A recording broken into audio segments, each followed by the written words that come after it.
Bem, companheiros, muito oportuno o tema que nos deram para trazer a reflexão. Vigiai e orai. Nesses momentos em que aparentemente estamos passando por um caos, é preciso que nós tenhamos absoluta certeza que por trás desse caos existe uma ordem, que é Deus governando o universo. Então, que nossas esperanças se refaçam no sentido de enxergarmos no fim do túnel essa luz que nunca nos abandona, que nos ama profundamente. O tema que vamos trazer se encontra nos capítulos 25 a 27 do livro O Evangelho segundo o Espiritismo, no capítulo Lei de Adoração do Livro dos Espíritos e também no Evangelho. Em várias partes do Evangelho, Jesus nos incita a vigiar e orar. A maioria de nós se acostumou à expressão orai e vigiai. Que nós estejamos atentos, queridos irmãos, porque Ele nos solicita que vigiemos primeiro. Porque, inclusive, ao estarmos sempre atentos, despertos, nós não vamos precisar tantas vezes, de recorrer em aflição ao nosso Pai Criador. E aí, nós vimos que nesses 3 capítulos do Evangelho segundo o Espiritismo, Kardec vem trazer para nós a tríade: pedir, buscar e bater. E no final também nós temos a coletânea de preces espíritas, não é? E vamos recordar aqui que o pedir, que é exatamente o sentido da prece, essa nossa aspiração ao melhor, isso é natural de todos nós, já que o próprio mineral nos oceanos, na terra, nos oceanos, a maré que sobe, que desce nesse fluxo e refluxo das ondas, é como se o mineral estivesse buscando o melhor, buscando a luz. No vegetal acontece o mesmo. No momento em que as plantas, sendo colocadas diante de uma janela de onde vem o sol, se encaminham naturalmente para a luz. Esse fenômeno chama-se fototaxia. É um fenômeno científico. Então, falamos do mineral buscando a luz, do vegetal, e no animal. É aquele momento do farejar do animal, buscando algo melhor sempre. E nós, homens, aqui reunidos agora na casa de Glacos, estamos também aspirando melhor, buscando uma sintonia alta com o nosso Pai, através da reflexão e do estudo também.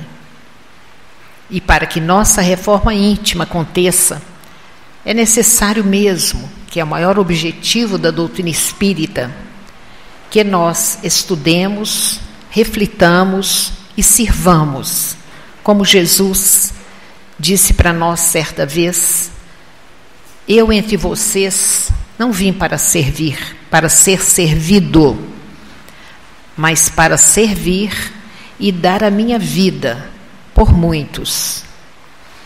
Então, queridos irmãos, nós vamos encontrar nesse pedir, nessa tríade pedir, buscar e bater, nós vamos encontrar os nossos anseios, nossas aspirações, nossos sonhos.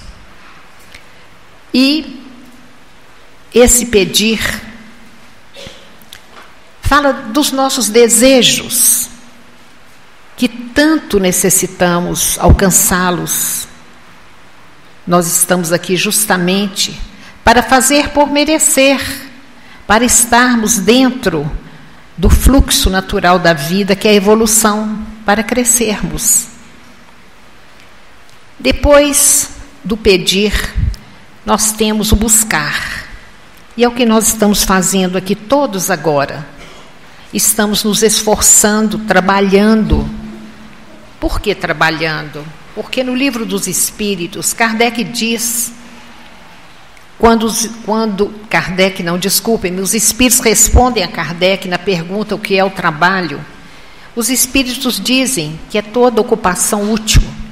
Então, todos nós aqui agora estamos trabalhando. E aí, nessa busca é preciso de perseverança. Essa busca exige movimento, trabalho, esforço. Esforço, inclusive, para selecionar o melhor. Depois, o bater. O bater, que significa, nós já naquela operação, na operacionalização, nas nossas tarefas, na prática do bem, nós estarmos sempre fixando o melhor, batendo, repetindo sempre para não nos cansando, para que possamos fixar o aprendizado na nossa autorrealização.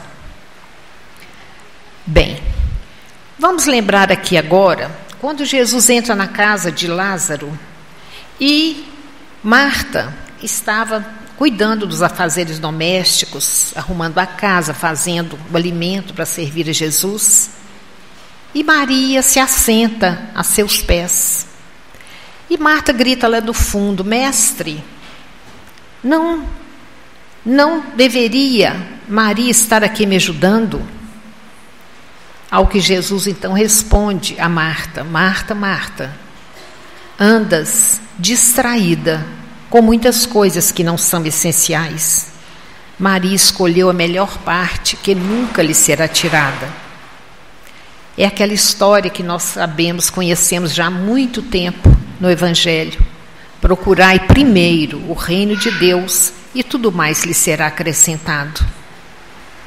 E aí, nessa distração de Marta, nós encontramos a nós mesmos, muito voltados para o externo, para fora de nós, preocupados com as coisas materiais.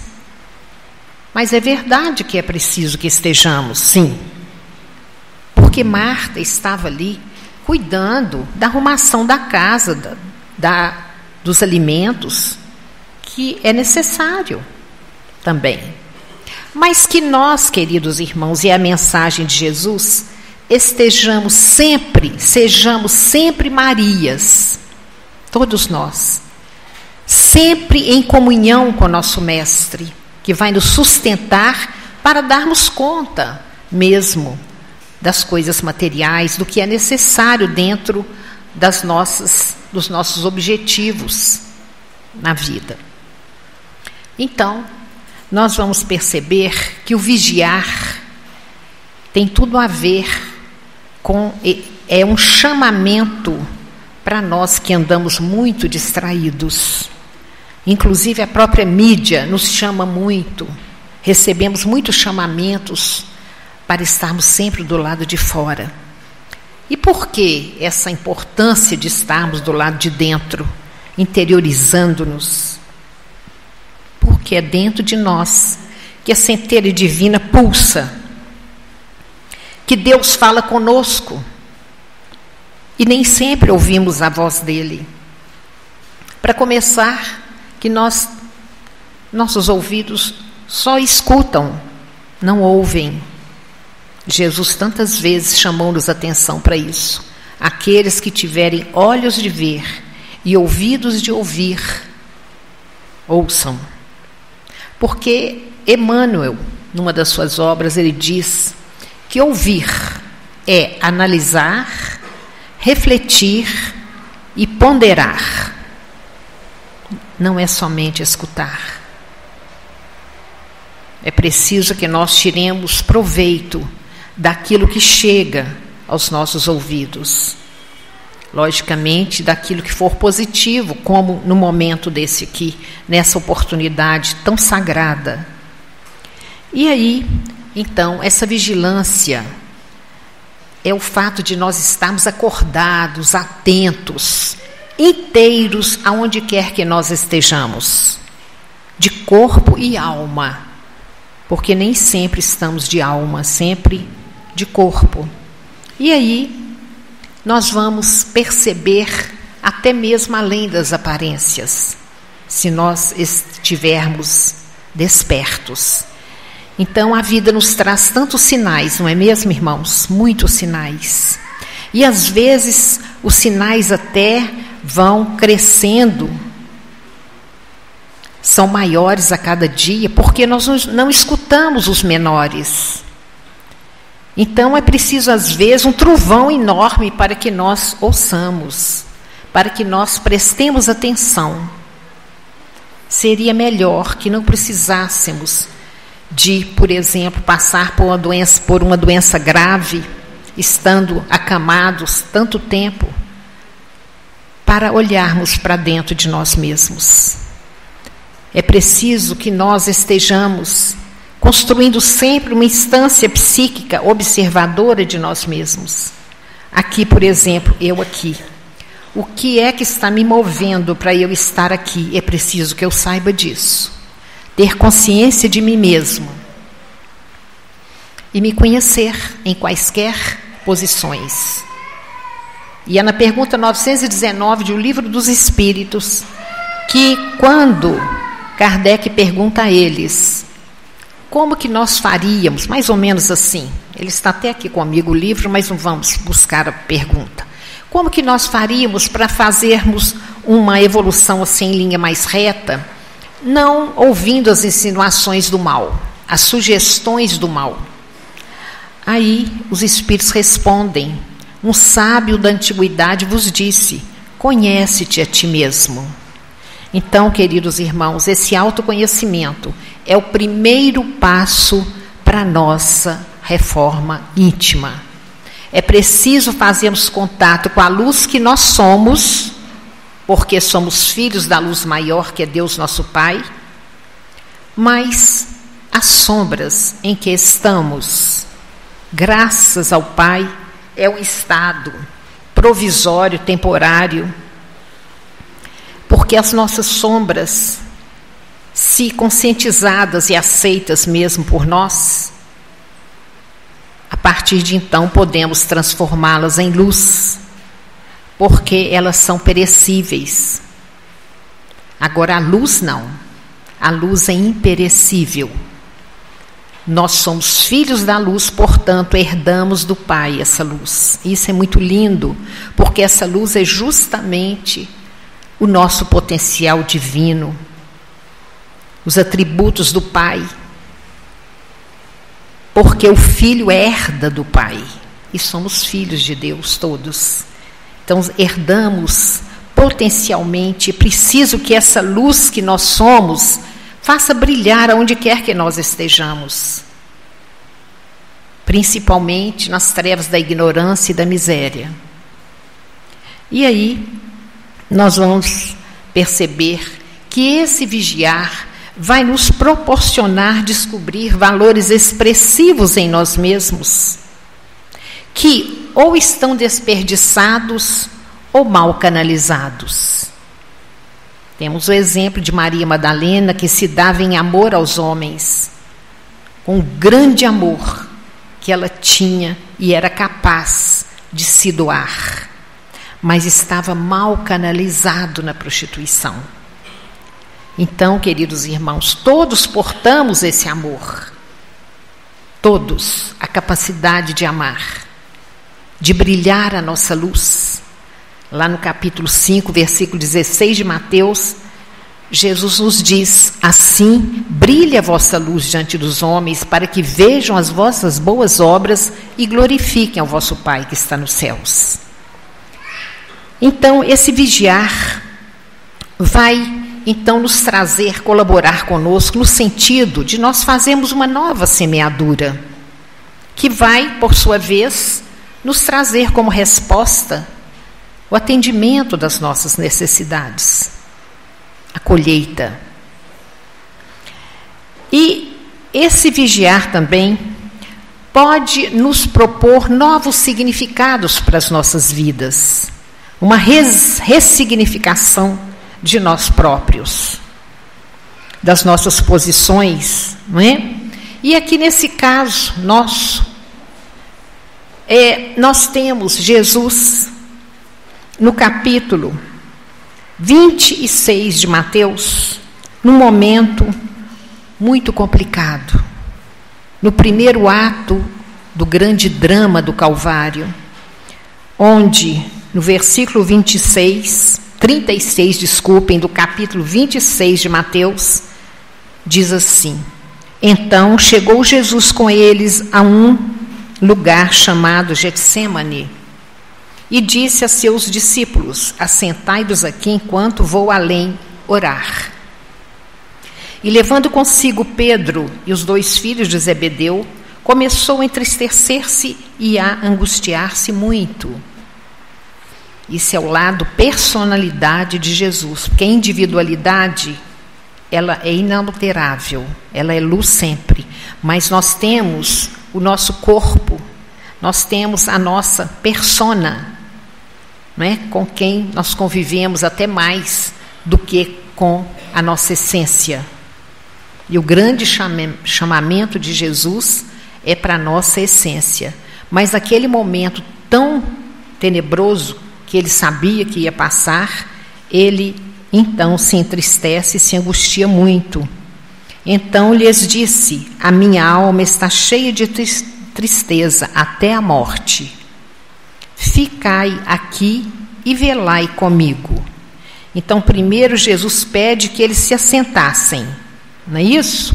Que eles tem uma sequência de movimentos aqui, quando ele então pede para que eles se assentassem e se aquietassem. Tem um salmo muito lindo que diz assim para nós: aquieta-te e sabe, eu sou Deus. Aquieta-te, porque nós somos nós nos movimentamos muito, nós somos muito inquietos. Por que será? Por que tanta inquietude? Por que tanta coisa que nós precisamos trabalhar em nós mesmos? Tantas pendências que nós trazemos. E aí ele diz assim: a minha alma está cheia de tristeza até a morte. Ficai aqui e velai comigo, no imperativo, como sempre.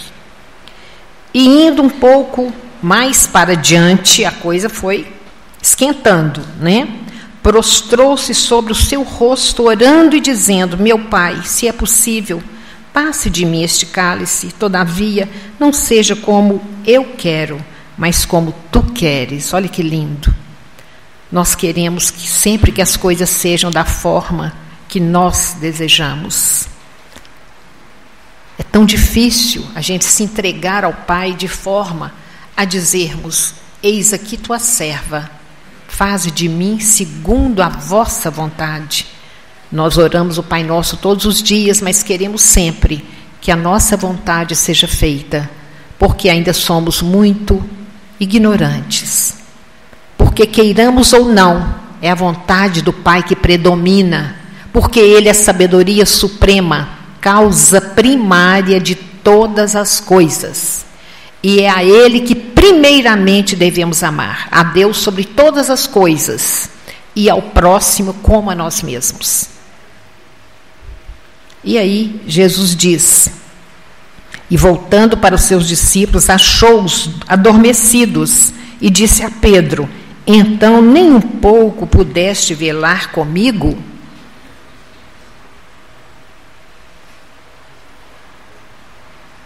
Andamos muito distraídos. É preciso de muita oração, principalmente nós espíritas, que no momento estamos sendo muito perseguidos pelas sombras. Porque Paulo disse: bendito é o varão que é tentado.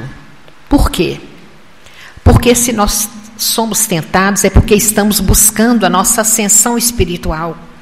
Um caminho bonito, cheio de luz. Quantos aqui poderiam estar em casa, às vezes cansados, vindo do trabalho, e renunciaram a si mesmos, tomando a sua cruz, buscando seguir Jesus? Então, ele, voltando para os seus discípulos, achou-os adormecidos e disse a Pedro: então, nem um minuto pudestes velar comigo? Vigiai e orai. Então, aqui é uma das mais importantes situações em que Jesus pede a eles, a nós, não é? Que vigiemos e oremos, para que não entreis em tentação, porque a tentação vai passar por nós a todo instante. Agora, se não estivermos vigilantes, nós vamos cair na tentação. Então, a vigilância tem essa grande importância. E aí ele diz assim: e indo segunda vez, orou dizendo: Pai meu, se este cálice não pode passar de mim sem eu o beber, faça-se a tua vontade. Jesus mostrando a nossa fragilidade. Quantas vezes nós aqui dissemos isso ao nosso Pai: ô Pai, diminua pelo menos o peso dessa carga que eu estou tendo que carregar, sendo obrigada a carregar. Quem falava aqui era Jesus humano, porque nós humanos falamos assim muitas vezes. E voltando, achou-os outra vez adormecidos, porque os seus olhos estavam pesados. E deixando-os de novo, foi orar pela terceira vez, dizendo as mesmas palavras. Então chegou junto dos seus discípulos e disse-lhes: dormi agora e repousai, eis que é chegada a hora, e o Filho do Homem será entregue nas mãos dos pecadores. Levantai-nos, partamos, eis que é chegado aquele que me trairá. Bom, então nós percebemos aí, queridos irmãos, primeiro ele começa com assentai-vos, tranquilizai-vos, não vos inquieteis, e depois vamos levantar agora, porque agora é muita experiência complicada que vocês vão passar, e Jesus sabia que com a morte dele, eles passariam por situações muito aflitivas. Então, por isso também, Jesus pediu que eles vigiassem e orassem.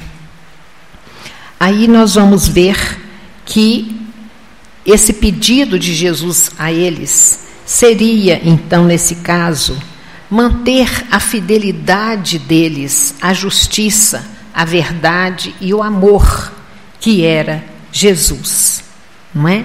Mas os olhos deles estavam como que pesados, ou seja, uma descarga de energia muito grande pelo momento tão grave. E aí nós vimos no livro Pensamento e Vida essa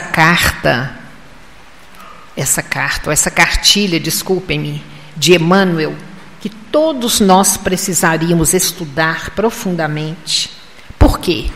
Aqui no prefácio é Emmanuel que diz que este livro é uma cartilha que nós todos estudamos antes de reencarnarmos, quando estávamos na erraticidade aguardando o nosso reencarne. Só que a gente chega aqui e esquece. Então, essa obra que é básica para mim, tá? E eu sei que para todos nós. É básica no sentido de que ela estrutura a nossa compreensão de todos os princípios fundamentais da doutrina e do Evangelho. Então, aqui existe o capítulo 26, intitulado Oração, em que ele diz, Emmanuel diz, que, na essência da prece, esta, na essência, é a função da prece, buscando o amor divino para concentrar-lhe a claridade sobre os vales da ignorância e do sofrimento, da miséria e do ódio que ainda se estendem no mundo. Então, o que é isso, gente? Isso aqui é a função da prece. É nós estarmos, como que Zaqueu, que queria ver Jesus, subiu no sicômoro. Nós aqui estamos agora em cima do sicômoro. Não vamos nem lembrar do que seja sicômoro aqui agora não, porque na realidade, sendo uma figueira estéril, nós aqui estamos numa casa espírita, muito fértil. Tá? Vamos esquecer o sicômoro. Ele subiu, esse movimento nosso de subir a Deus, ao nosso Pai, fazer um contato, uma sintonia maior com o Pai. E nessa sintonia nós vamos passar por Jesus, que diz assim certa vez: ninguém vem ao Pai senão por mim. Por isso que não existe doutrina espírita sem o Evangelho do Cristo, porque a doutrina nos leva a compreender nos seus princípios fundamentais todos os mecanismos da vida, sendo que o primeiro princípio é Deus, depois Jesus, Espírito, matéria, e por aí vai. São 15 princípios fundamentais. E aí, nós vimos aqui que ele diz que a função é buscar o alto. Então, nós subimos captando, e o que diz aqui é o seguinte, que nós, como a nossa mente, no primeiro capítulo dessa cartilha, diz que é o espelho da vida em toda parte. Nossa mente é o espelho da vida em toda parte. Então, nós, filhos desse Pai, buscando esse Pai, através da mente, do espelho da nossa alma, nós vamos buscar essa luz. A prece é isso. E não só na sintonia, mas por afinidade com o Pai, nós vamos mudar a posição do espelho para baixo, clareando as trevas da miséria e da ignorância. Então, nossa mente, espelho da alma, sobe captando a luz para que, no movimento da face desse espelho para baixo, sobe e desce. A gente, então, possa dar o nosso recado à vida, cooperando com o nosso próximo, querendo, desejando e fazendo a ele tudo aquilo que nós gostaríamos de receber. Então, Zaqueu fez isso. Queria ver Jesus, nós estamos aqui em cima, buscando ver Jesus. E o que Jesus disse para Zaqueu, vocês se lembram? Desce depressa, Zaqueu, porque hoje convém que eu me hospede na tua casa mental, tá? Todas as casas no Evangelho, como Jesus sempre usou metáforas, alegorias e símbolos, é a nossa casa mental. Então, nós subimos captando em sintonia e descemos por afinidade com o Pai, cooperando, fazendo a vontade dele no abismo das consciências miseráveis e pobres. Nesse momento, queridos irmãos, nós estamos legitimando a nossa condição de filhos, trabalhando e servindo, e também honrando o nosso Pai que está nos céus. Então, ontem mesmo eu falava disso na casa de apoio que nós dirigimos, e um dos nossos acolhidos, que todos são dependentes químicos e alcoólicos, ele disse assim: então, dona Elci, e se amar a Deus sobre todas as coisas, é ao próximo como a si mesmo. Ai, mas eu fiquei tão feliz. Lindo demais, né? Nossa, fui até ele, dei um beijo nele. Realmente compreendeu.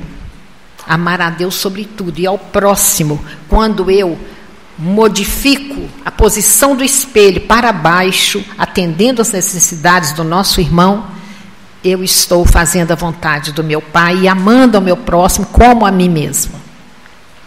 Bem, depois nós temos aqui o orar. Falamos agora do vigiar, né? E começamos já no orar.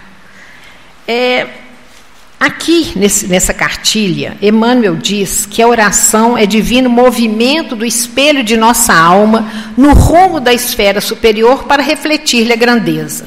Bom, Emmanuel, tá? Então nós conseguimos entender. Então, a oração é um movimento pela vontade nossa, pela nossa vontade. É a manifestação desse anseio, dessa aspiração que nos leva a trazer a luz de Deus para nós sob forma de inspiração. Então, nós aspiramos e quando somos atendidos, nós somos inspirados. E aí, é exatamente a orientação que dirige os nossos passos, que orienta os nossos passos. Não é? A função da prece, diz aqui também, nosso companheiro, que... já falei para vocês. Na essência, é buscar o amor divino para concentrar-lhe a claridade sobre os vales. Tá. Depois ele diz assim, orar é identificar-se com o amor, a maior fonte de poder de todo o universo, absorvendo-lhe as reservas e retratando as leis da renovação permanente que governam os fundamentos da vida. Então, gente, nós, nesse momento, nos identificamos com o Pai, que deseja para nós o melhor possível, porque Ele é amor e ama-nos profundamente. Por isso, Ele se fez carne em Jesus, para que nós aprendêssemos a amar. Isso tem mais de 2000 anos, e nós ainda não conseguimos amar. Porque amar é divino e nós ainda somos humanos. O que quer dizer isso? Passamos pelo mineral, na experiência do mineral, quando a gente treinou a atração, que hoje é essa simpatia ou antipatia que nós temos uns pelos outros, como princípios inteligentes. Depois passamos pelo vegetal, onde nós treinamos naquele período como ainda princípios inteligentes, ainda não espíritos com a razão, treinamos a sensação, que hoje é a nossa sensibilidade. Nós treinamos quando estávamos nessa fase. Depois, no animal, nós treinamos o instinto. Esse instinto que nós trazemos de conservação, instinto...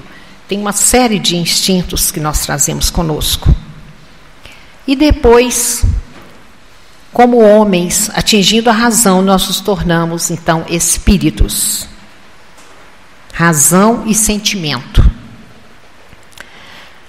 Então, nós vimos que a prece é uma elevação acima de todas as coisas. Isso quem disse é Leon Denis, no livro... Vou lembrar aqui agora mesmo. Procurei e ele não achei ele em casa. Então, ele fala que é um apelo ardente às potências espirituais, que é um impulso, que é um voo. Aí nós perguntamos, para onde? Né? E aí nós vimos que nós buscamos as regiões mais calmas, regiões de paz, onde não tem murmúrios, onde não tem agitação desse mundo material, e é onde nós receberemos as inspirações. E nesse mecanismo, que acaba sendo um ambiente de permuta na prece, nesse mecanismo da prece a gente emite luz da vida e traz de volta a luz de Deus, porque nossa mente é receptora e emissora. Todos aqui estão emitindo e recebendo, todos nós, aqui agora. A vida é isso, é emitir e receber, essa troca, não é? Então, esse é um ambiente de permuta. E aí ele diz aqui, Emmanuel, que a prece impulsiona as recônditas energias do coração, libertando-as com as imagens de nosso desejo, por intermédio da força viva e plasticizante do pensamento. Muito importante aqui o pensamento. Como que acontece o mecanismo da prece através do pensamento? Imagens essas que, ascendendo às esferas superiores, tocam as inteligências visíveis ou invisíveis que nos rodeiam, pelas quais comumente recebemos as respostas do plano divino, porquanto o Pai todo bondoso, aliás, Ele é a própria bondade, não é? Deus não é bom, Deus é a bondade. Deus não é justo, Ele é a própria justiça. Aliás, Ele é tudo. Ele é tudo. A inteligência suprema, causa de tudo, inclusive das dificuldades que temos passado e das nossas alegrias também, porque são necessárias. Porque, sendo um amor puro, Ele nunca daria pedra para o filho que peça pão. Então, vamos crer nisso, que aí a carga fica menos pesada para nós. Tenhamos a certeza absoluta que não existe um efeito sem causa. E o nosso Pai que comanda, que controla a vida. A gente acha que controla, mas não controla coisa nenhuma. Porque Ele é a causa primária de tudo. Então nós precisamos passar por dor. É necessária a dor. Mahatma Gandhi diz que a dor é uma mestra. Então, gente, nós não podemos acrescentar uma carga maior à dor, com algum interesse por trás, porque aí vira sofrimento. A dor é natural, o sofrimento é opcional. Se nós acrescentarmos alguma carga maior à dor, vai virar sofrimento. Então, por isso que a doutrina é maravilhosa, gente. Nos leva a questionar, a estudar. Nós temos que estudar. Falamos aqui que o primeiro passo para a nossa reforma íntima é o estudo, a reflexão e o serviço. O serviço é o bater, operacionalizar, fixando novos automatismos que vão virar instinto. Quando a gente viu, a gente já fez naturalmente, com a maior leveza, com a maior naturalidade. O grande começa pequeno. Vamos estar atentos, companheiros. É nas pequenas coisas que nós vamos crescendo e elas vão se tornando grandes.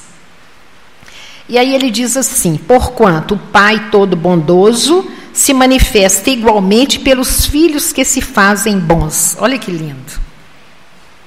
E aí nós vemos o seguinte, que a prece, que é autêntica, é quando nós nos colocamos na condição de filhos. Filhos de um Pai que nós confiamos, em quem nós confiamos. A fé entra aí também. Temos que buscar conquistar essa fé, para não sofrermos tanto, queridos amigos. Temos sofrido muito. Além do fato de todos nós sermos doentes, precisamos nos curar integralmente. E a cura é de dentro para fora, não é de fora para dentro, não. Eu me lembro quando eu passei por situações dificílimas, desculpe-me aqui a particularização, mas é o que me levou para a doutrina. E doía muito. A dor era imensa. E eu então busquei todas as religiões que vocês puderem imaginar aí que tinha na época, eu conheci. Até que eu cheguei na Casa Espírita, na União Espírita Mineira, inclusive. E aí, gente, não tem como sair. Ali eu tenho encontrado as respostas para tantos questionamentos e tem me trazido tanta tranquilidade diante da dor. A doutrina espírita é questionadora. Por que nós temos a primeira obra como sendo o Livro dos Espíritos, com 919 perguntas e respostas que Kardec faz aos espíritos? É de análise, para chegarmos na síntese, que seria a nossa felicidade, que todos nós aqui estamos buscando. Não é mesmo? mas nem todos estão dispostos a pagar o preço. Aí que é o problema. Há que haver uma vontade, mas é uma boa vontade, não é uma vontade qualquer, não. É uma vontade de qualidade. E é nesse livro aqui mesmo, Pensamento e Vida, que tem um capítulo intitulado Vontade, onde Emmanuel diz que nossa mente, nossa casa mental é como se fosse uma empresa cheia de departamentos. E a gerência desses departamentos da nossa atividade mental, a gerência é esclarecida e vigilante, governando todos esses departamentos, à vontade. Então, precisamos estudar essa cartilha. Ela traz o segredo da nossa paz.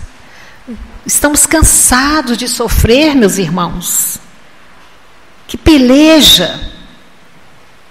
Mas que nunca nos desanimemos. Por quê?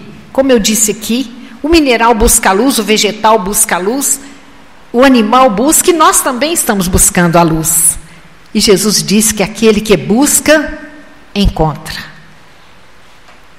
Acreditamos nisso? Então, gente, é realmente essa peleja que todos temos vivido, na renúncia de estarmos na nossa casa agora vendo televisão, novela, sei lá o quê, batendo papo no barzinho, e estarmos aqui, ó. A escolha vai depender sempre de nós. E aí, nós vemos que a prece,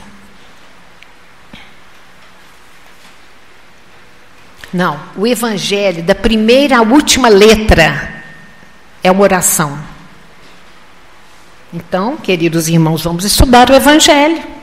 Nós já temos na União Espírita Mineira um departamento do estudo minucioso do evangelho, onde nós estudamos o dicionário bíblico, o dicionário da filosofia. A gente usa muito o dicionário filosófico, porque Jesus é cheio de metáforas no seu evangelho, de simbolismos, de analogias. Precisamos entender o significado, né? Porque a letra mata, mas o espírito vivifica. Nós temos que compreender essa coisa linda chamada evangelho, que é a nossa salvação, gente. O comando é divino, mas nós é que precisamos buscar, caminhar e não nos acomodar.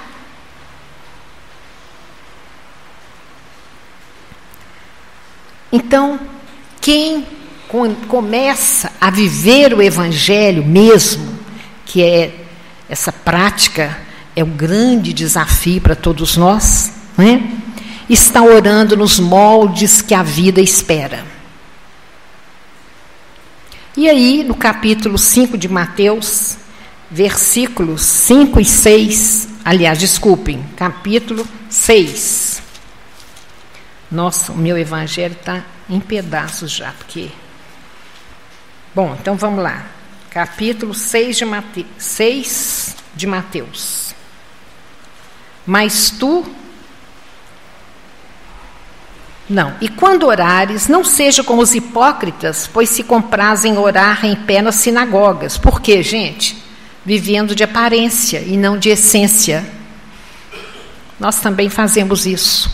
Usamos muitas máscaras. E as máscaras, a gente sabe que é para a gente fugir da dor.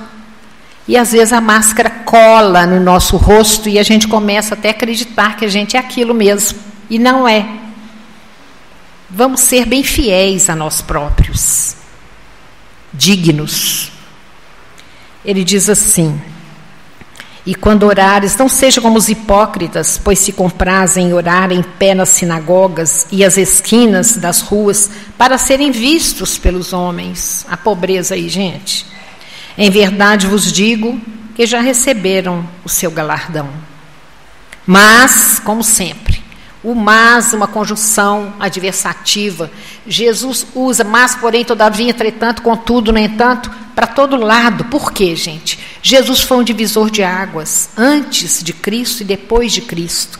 Então, antes era assim, agora é assado. Mudou tudo.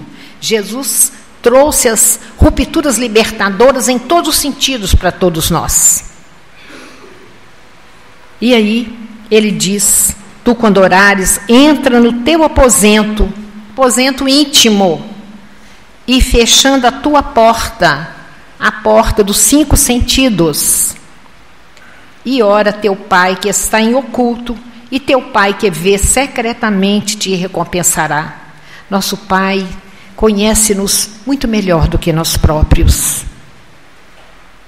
Sabe secretamente de tudo que nós precisamos. Por isto, a dor também.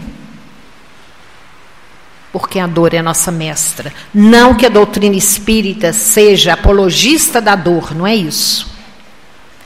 Mas, sem dúvida, se eu não buscasse, como eu disse para vocês, particularizando aqui a situação, eu não chegaria na doutrina, nessa doutrina maravilhosa que hoje nós já temos o Dia Nacional do Espiritismo, no dia 18 de abril. E no Senado ontem, não sei se vocês viram também, uma palestra sobre o Espiritismo, lembrando disso e da situação em que nós temos vivido.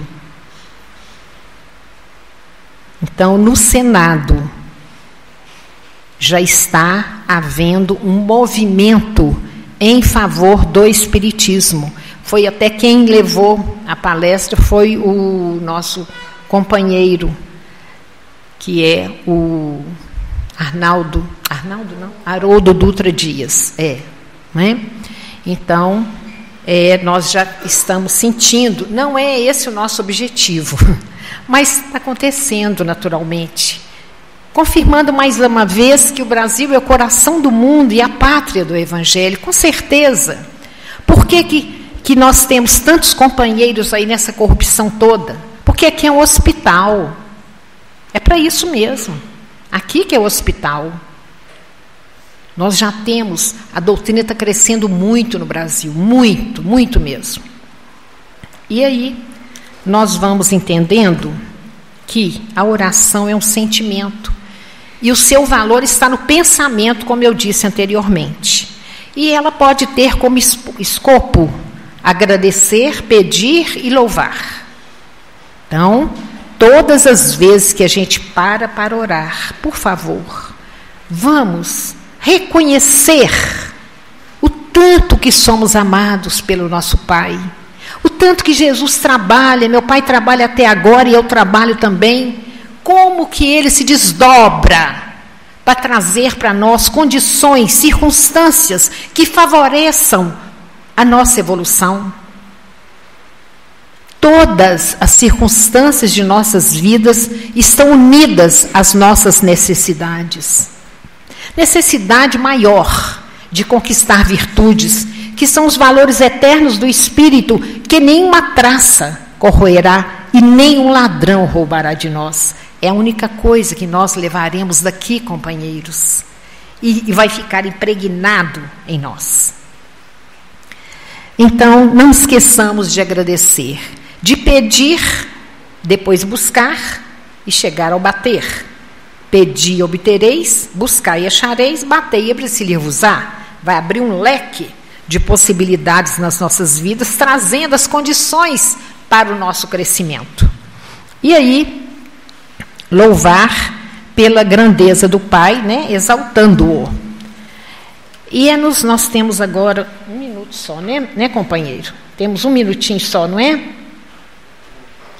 Acho que ele está orando. Bom, então, nós vamos terminar aqui no com o capítulo 166 do livro. Eu não falei tudo que eu tinha que falar, não, que não deu tempo. Mas não tem problema, não. Eu vou lembrar só uma coisa que eu não gostaria de sair daqui sem lembrar. A palavra sorte me incomoda demais e deve nos incomodar quando a gente fala, quando a gente ouve assim, mas foi uma sorte minha, menina. Aquele negócio estava assim, estava assado, depois que dia que eu cheguei lá, aconteceu do jeitinho que eu pensei. Mas que sorte, hein? Ô, gente, eu fico numa tristeza quando eu ouço isso. Gente, quem que é a causa primária de tudo? Tudo.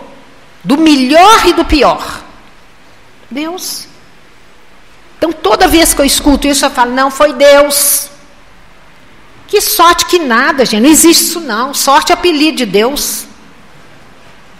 Então, nós vamos entender que se eu tenho fé, eu vou falar, obrigado, Senhor. O Senhor é maravilhoso, como sempre, cuidando de mim, cuidando de todos nós. E às vezes eu escuto também assim, olha, muito. Nossa, mas Jesus é tão bom para mim, menina. Nossa, acredito que ele... Eu falo assim, só para você? Que é isso? É para todos nós. Jesus é muito bom para mim. Para todo mundo, para todos os filhos do nosso Pai, né? Então, se não tem fé, mas que ideia boa que eu tive, menina, mas você tem que ver a ideia que eu tive, na hora, assim, ó. Você viu que coragem que eu tive? Fiz isso, aconteceu. Nós estamos nas mãos de Deus, gente. Acreditemos nisso.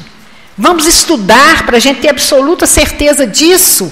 E aí, não vai ser preciso sofrer tanto como temos sofrido. É muito sofrimento, gente, é muita doença, porque todos nós somos doentes mesmo, todos nós. E a Terra é um hospital. Estamos todos internados aqui em busca de alta. Então, esse medicamento chamado prece, chamado passe, chamado estudo, vamos buscá-los nas farmácias espíritas, como essa aqui, no socorro, numa casa de socorro. Tem tudo isso, nos oferecendo condições de trabalho, inclusive. Não é? Nosso companheiro mesmo, que falou agora, o Adilson, tão bem, né, com todo carinho para todos nós, fez o curso aqui, como eu também fiz no meu tempo lá, o curso de expositor. Nós precisamos estudar e encontrar o nosso lugar dentro da casa espírita. Porque a gente só chega igual um verme na casa espírita. Né? Igual a mulher hemorroíça, que pelejou com muitos médicos antes, indo a pior, então procurou Jesus. É a última coisa que a gente faz. Pelejou com os médicos, não deu certo, aí eu vou lá na casa espírita, vou ver se, quem sabe. Mas que eu lá aprenda a saborear tudo que a casa espírita me oferece. E saborear, queridos irmãos, tem a mesma raiz da palavra sabor. Então, que nós possamos saborear o mel e o fel da vida, mas aprendendo em todas as nossas experiências, vigiando e orando. Muito obrigada.